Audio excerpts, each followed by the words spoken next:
Everyone, today we are going to read about emotions.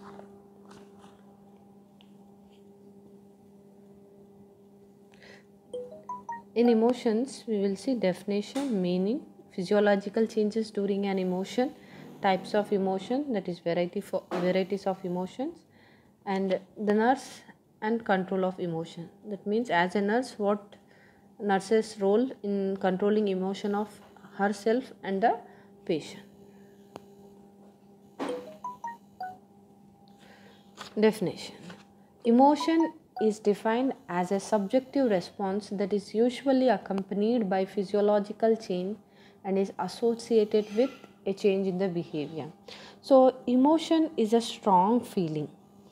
It's a subjective response that usually accompanied by the physiological change. That suppose emotion is an laugh, cry, anger, fear, surprise. So these are all emotions. So when we are in an emotion, there is a physiological change and change in the behavior also we can find. So this is about the definition. Emotion is defined as a subjective response that is usually accompanied by a physiological change and is associated with a change in the behavior. Meaning of emotion. Emotion came from the Latin word called emover, that means stirred up.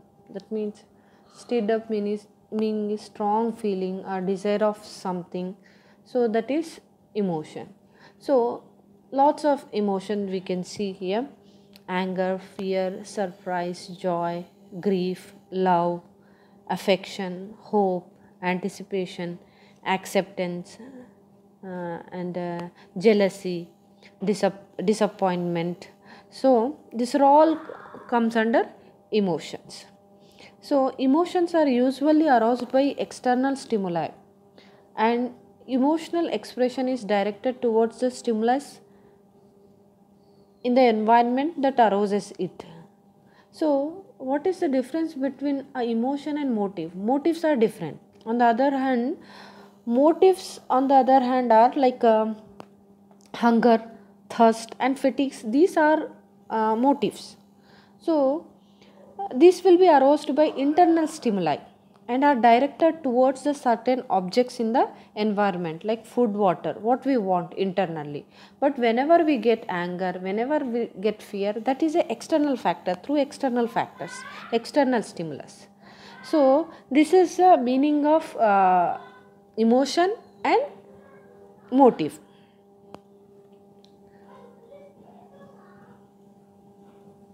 Next, so emotions and feelings are interchangeable, and emotions are the outward expressions of feeling. So now a person is crying, that's an outward expression. Laughing, outward expression.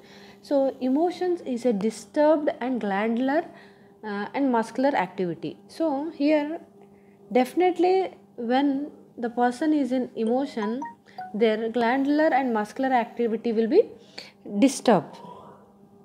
So it increases the energy mobilization, and like emotions and feelings are like outward expressions. Suppose feelings persist for longer time than the emotions. Will cry for half an hour or more than half an hour, but feelings are not like that. Feelings persist for longer time than emotions. So emotions and feelings are interchangeable. So here feelings are simple, sensory, but emotions are more complex. We cannot identify what internally going on, and emotions are aroused not only by existing circumstances but also by a recollection of these circumstances. So that is the difference in emotions and feelings. Next we'll see physiological changes during emotion, like internal changes and external changes. In the internal changes, what happens in the body? So whenever we are in anger or frustration or fear, sad, increase or decrease in the blood pressure, heart rate. Especially when we are in anger, we can find out increased blood pressure in the human being. Next, dilatation of pupil. When we are intense fear, we can see dilatation of pupil, sweating, and decreased secretion of saliva. When we are in anxiety, when we are in panic stage, so we can find this sweating and decreased secretion of saliva, and increased in blood glucose levels in the body, and increased mobility in gastrointestinal tract. That means when we are attending any kind of viva, any kind of examination, so before that what happens, the butterflies in the stomach, or else are to pass the urine, or there is a disturbances like enuresis can occur, encorpacis can occur, so there is a increased mobility in gastrointestinal tract. So these are the changes, internal changes in the body. Next, external changes. Change in the voice, especially when we are in anger, our bass of voice will be high pitch. Is it? When we are in sad mood, we'll be talking very slowly. So change in the voice we can see during an emotion, and change in the facial expressions.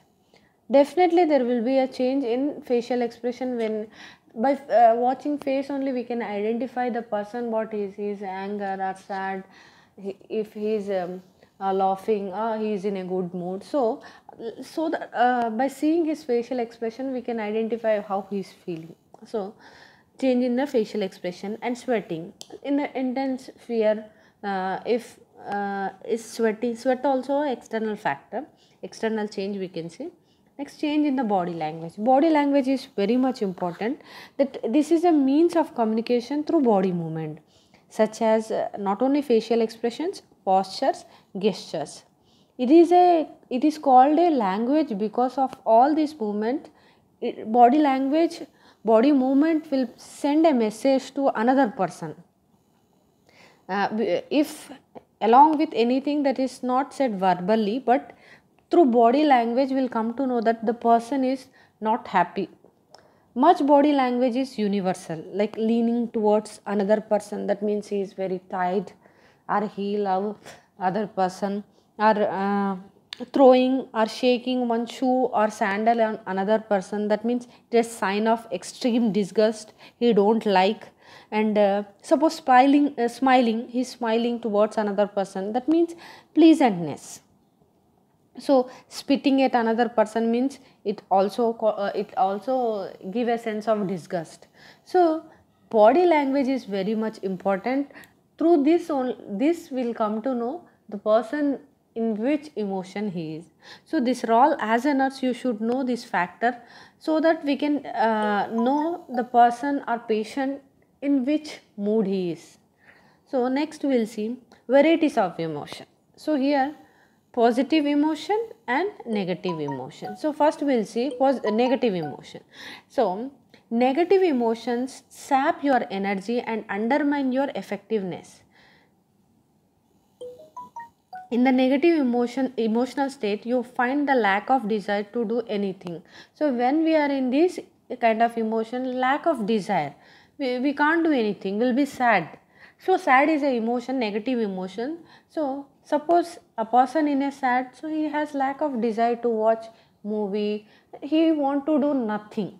So that is negative emotion. So there are some negative emotions, we'll see that. Exhausted, panic, obnoxious, that means unpleasant. So in this, frustration, sadness, shame, fear, grief, guilt, sadness, depression, sadness again it came, despair, envy, doubt, jealous. So these are all called as negative emotions. Next we'll see positive emotions. So positive emotion, the name itself shows that positive emotions are very good, that lead one to feel good about oneself, will lead to an emotionally happy and satisfied results. So every person should have these positive emotions. So it will satisfy oneself and it will satisfy others also. So Some positive emotion we'll see, that is hopeful, confident, peaceful, desire, gratitude, euphoria, joy, happiness, empathy, hope, pride. So these are all euphoria. Euphoria means intense excitement. So these are all are positive emotions. So here the most important thing is, as a nurse, how you would control a patient and yourself. So first we'll see how to control yourself as a nurse. So try to understand yourself, your conflicts, physical and emotional limit. How much you know about yourself, you can control your emotions. So first you need to know about yourself and balance your work with play, exercise and social activities. Whenever you feel tired or depressed, so play, do exercises, pick social activities, and try to control unreasonable and excessive external expression of emotions. So as a nurse you have to try to control your emotion, external expressions. If you are angry, you must not show that expressions externally, excessive you should not burst out. As a nurse you should feel responsible. So you need to control yourself. So here, use your sense of humor. Laughter with others and laughing at yourself can relieve tensions in your body.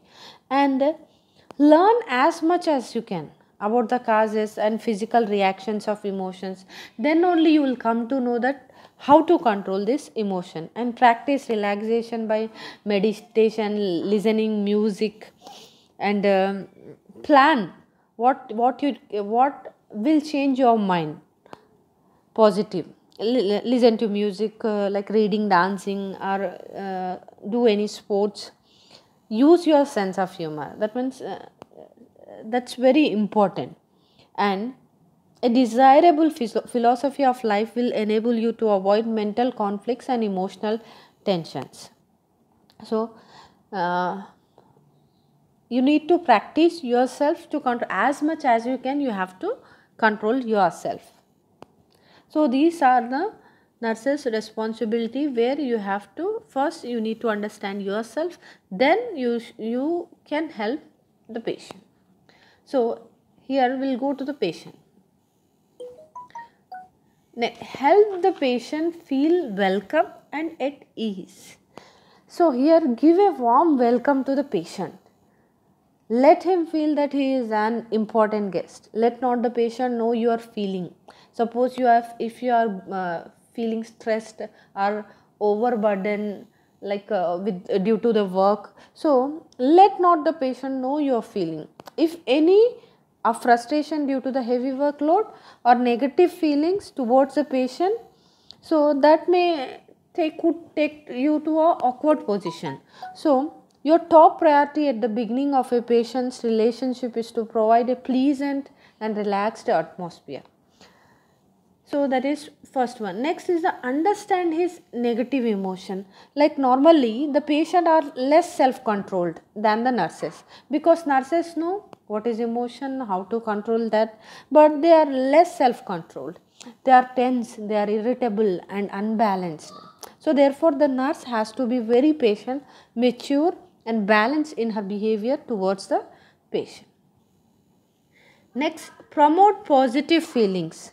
The nurse has to substitute the negative emotions of the patients by positive thoughts. She should try to eliminate fear, anger, worry, anxiety from her and her patients. So this requires a healthy interpersonal relationship. Next is the development of empathy. So empathy, it will be helpful if the nurse develop empathy with the patient. Empathy means understanding the patient's situation. To you might be knowing the empathy exact meaning, going to his place, like feeling what he feels. So here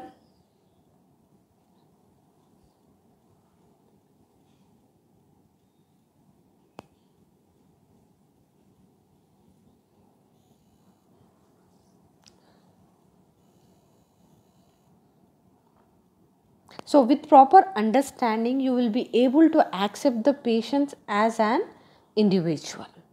Next final one is a psychosomatic illness. Patients with a psychosomatic illness, that means a disease which involves body and mind. So body is affected and mind also affected. So here nurse need to be very careful, and nurse illness may need more of the nurse's time, patience and attention.